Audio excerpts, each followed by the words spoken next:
Baby, আমি তো পার্কে আছি। বেবি, তা কি তুমি একাই আছো নাকি সঙ্গে কেউ আছে?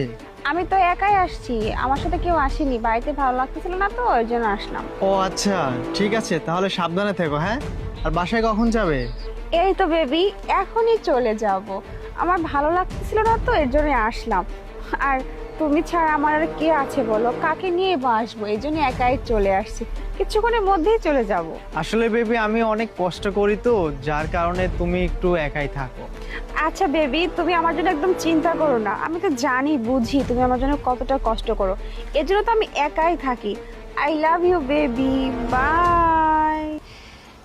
বাই। ঠিক আছে, ভালো থেকো। ঠিক আছে বেবি, বাই। আরে বাবা, দাঁড়াও, ওইদিকে এখন যেও না। কি বলতেছেন যাবো না মানে? দেখছেন আন্টি, আমার বউ ওই ছেলেটার সাথে এই পার্কে এসে কি নষ্টম করতেছে আমারই চোখের সামনে। আবার আমাকে বলতেছে আমি নাকি বাসায় আছি। দেখেছেন দুষ্টম?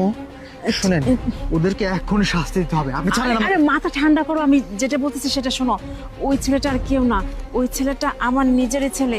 আমি না ওকে অনেক বুঝাইছি যে এই মেয়েটার সাথে এইভাবে তুই ওঠা বসা করিস না, সম্পর্ক রাখিস না। এই মেয়েটা অনেক লোভী টাকার।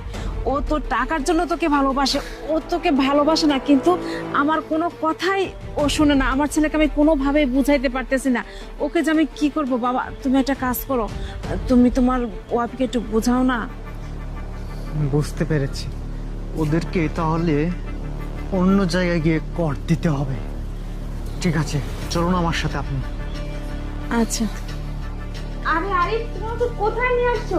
তুমি যে আমাকে শপিং করাতে নিয়ে আসছো, কিন্তু তুমি যে আমাকে বললে তোমার কাছে নাকি কোনো টাকাই নাই, অথচ আমাকে শপিং করাতে নিয়ে আসছো। বলো না কোথায় নিয়ে আসছো?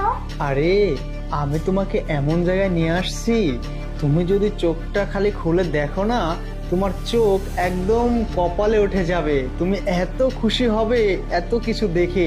তোমাকে এটা সারপ্রাইজ দিব, বুঝতে পেরেছো? তাহলে খুলে দেখাও, দেখি কি আছে। হ্যাঁ হ্যাঁ, দেখাবো তো। আচ্ছা, একটু সামনে চলো না। আচ্ছা ঠিক আছে, দেখাও আমাকে। সারপ্রাইজ! আরে কত সুন্দর একটা বাড়ি! আরে তুমি আমাকে এখানে কেন নিয়ে আসছো, এত সুন্দর একটা বাড়িতে? এই বাড়িতে আজকে থেকে আমরা থাকবো। তোমাকে অনেক ভালোবাসি। এই বাড়িটা আমি কিনেছি শুধুমাত্র তুমি আর আমি থাকবো বলে। তাই? সত্যি বলতেছো? হ্যাঁ, সত্যি বলতেছি। প্রিয়া, তুমি তুমি এখানে? তুমি তো আমাকে বলছিলে যে তুমি তোমার স্বামীকে ডিভোর্স দিবে, ডিভোর্স দিয়ে তুমি আমার কাছে চলে আসবে একেবারে।